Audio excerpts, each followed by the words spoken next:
Friends one day నుండి ఏ social మీడియాలో చూసినా లైక్ ఇన్స్టా కానీ, యూట్యూబ్ కానీ, ఫేస్‌బుక్ కానీ, ట్విట్టర్ కానీ ఎక్కడ చూసినా సరే పల్లవి ప్రశాంత్ అభిమానులు అమర్‌దీప్ చౌదరిని చితకబాదారు. దాని తర్వాత కారు పగలగొట్టారు. గీతూ రాయల్ కారుకి పెద్ద బొక్క పెట్టారు బ్యాక్ సైడు. అలానే గీతూ రాయల్‌ని కూడా కొంచెం ప్రైవేట్ పార్ట్స్‌లో చేపెట్టారని కూడా తను చెప్పిందన్నమాట ఇంటర్వ్యూలో. దాని తర్వాత అశ్విని శ్రీ కారు కూడా పగలగొట్టారు. దాని తర్వాత బోలే గారు అయితే వేడుకున్నారు. అరే బాబు వద్దురా వద్దురా అనేసి. దాని తర్వాత శోభా శెట్టి కారు కూడా కొంతవరకు అయితే పాల్గొనడానికి ట్రై చేశారు. దాని తర్వాత శోభా శెట్టి ఫాస్ట్‌గా వెళ్ళిపోయింది. సో విన్నర్ అయిపోయిన తర్వాత పల్లవి ప్రశాంత్ అభిమానులు కావాలనే ఇదంతా వాళ్ళు మనసులో పెట్టుకొని విన్నర్ అయిపోయిన వెంటనే వాళ్ళు ప్రీ ప్లానెడ్గా 8:30 PM రండి అని చెప్పి అందరూ ఒక స్టేట్మెంట్ ఇచ్చుకొని దాని తర్వాత కొన్ని వందల వేల మంది వచ్చి అటాక్ చేశారు. అందుకే ఈ విధంగా అయింది. పల్లవి ప్రశాంత్ అభిమానులు నిజంగా ఇది కావాలనే చేశారు అని అయితే బయట టాక్ అయితే వినిపిస్తుంది. దానికి సంబంధించి పల్లవి ప్రశాంత్ పైన 3 కేసులు కూడా పెట్టారు.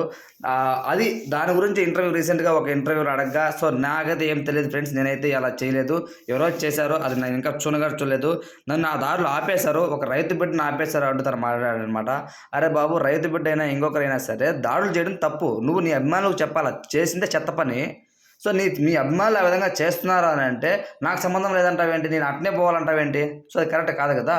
రోడ్ షో ప్రజలకు ఆటంకం కలక్కోకుండా చేసుకోవాలి. అసలు సెలబ్రిటీస్కే అర్హత అక్కడ అండలేదు, సెక్యూరిటీ పెద్దగా లేదు, పోలీసుల మాట వినడం లేదు. నాకైతే అస్సలు నచ్చలేదు పల్లవి ప్రశాంత్ బిహేవియర్ బయటకు వచ్చిన తర్వాత, తను విన్నర్ అయిపోయిన తర్వాత ఎస్పెషల్లీ. సో అస్సలు ఇదే బిహేవియర్ కానీ హౌస్లో కానీ ఉండుంటే అస్సలు సహించే వాళ్ళం కాదు చాలామంది కూడాను. సో నిజంగా చెప్తున్నాను, శివాజీ గారు లేకపోతే పల్లవి ప్రశాంత్ అస్సలు ఉండేవాడు కాదు. శివాజీ గారి వల్లే అతను టైటిల్ విన్నర్ అయ్యారనమాట. అతను మెయిన్గా ఇప్పటికీ కూడా ఇమ్మెచ్యూర్డ్ పర్సన్. తను ఏ టైంలో ఎలా మాట్లాడాలి ఏంటి సో పర్ఫెక్ట్గా తెలియదు తనకి అస్సలు.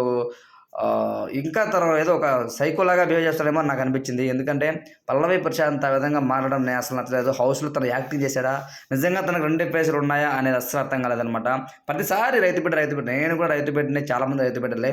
కానీ ఆ విధంగా బిహేవియర్ పోలీసు వాళ్ళ పైన నేను ఎట్లయినా పోతాను, ఒక రైతు బిడ్డ మీరు అడ్డుకున్నారే వీడియోది అని చెప్పడము అస్సలు నాకు నచ్చలేదు. పల్లవి ప్రశాంత్ కొంచెం మారునానా, ఎందుకంటే ఇప్పుడే నీకు మంచిగా ఫేమ్ వచ్చింది, ఇంకా మంచి భవిష్యత్తు ఉంది నీకు.